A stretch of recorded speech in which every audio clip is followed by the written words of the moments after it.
I think this is the best investment that you can make. I mean, you see people driving $50,000 cars, but they don't want to spend $1,000 to make their brain better. So it's just, I think as society learns more about the brain, we'll see a higher level of importance placed on the brain. But it's everything.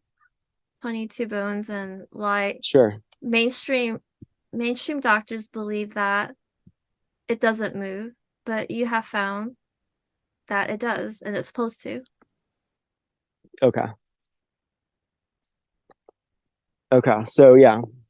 So when you're working with Merritt or Arnaud or any of the coaches that are associated with them, you're working on the software. So that's if we think of our bodies as like a computer or a machine, the software is the coding. And so you're going in there, you're reprogramming, you're writing code for the life and the manifestations that you want, right? And that's all really important. And you could be a genius level coder, you could be Steve Wozniacki, but unless you have a Steve Jobs who's working on the hardware and you have the synergy between those two, Apple never would have existed, right?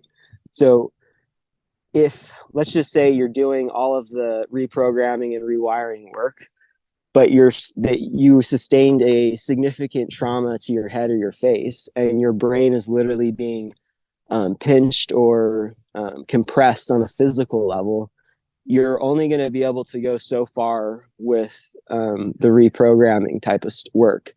And that's because, your brain is an organ that sits inside of, your skull cavity.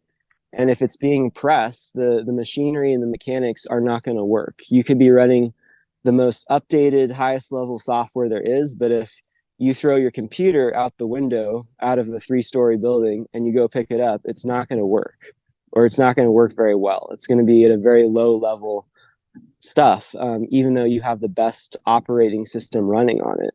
And so this work, the hands-on work, in conjunction with what Merritt does, they work very, very well side by side. And I saw in my own personal healing journey, I didn't really take off until I added the physical hands-on component. Yes, I received a lot of benefits and I was able to get out of some of the really low level depression and suicidal stuff, but my life never really took off career wise and financially until I added the hands-on physical component that really freed up my brain and my ability to think.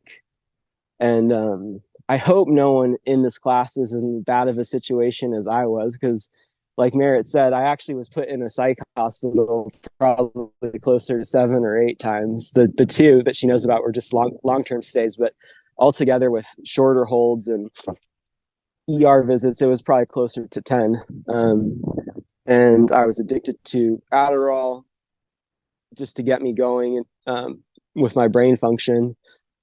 I was homeless briefly. I could not maintain a job. I could not maintain a relationship. It was very, very dysfunctional. And now, a couple years, or probably five years later, after working with Merritt, and 3 years after working with Derek, I now am doing this as a practitioner, and I've updated it and made it more efficient so that a person can get quicker results and not have to do quite as many sessions.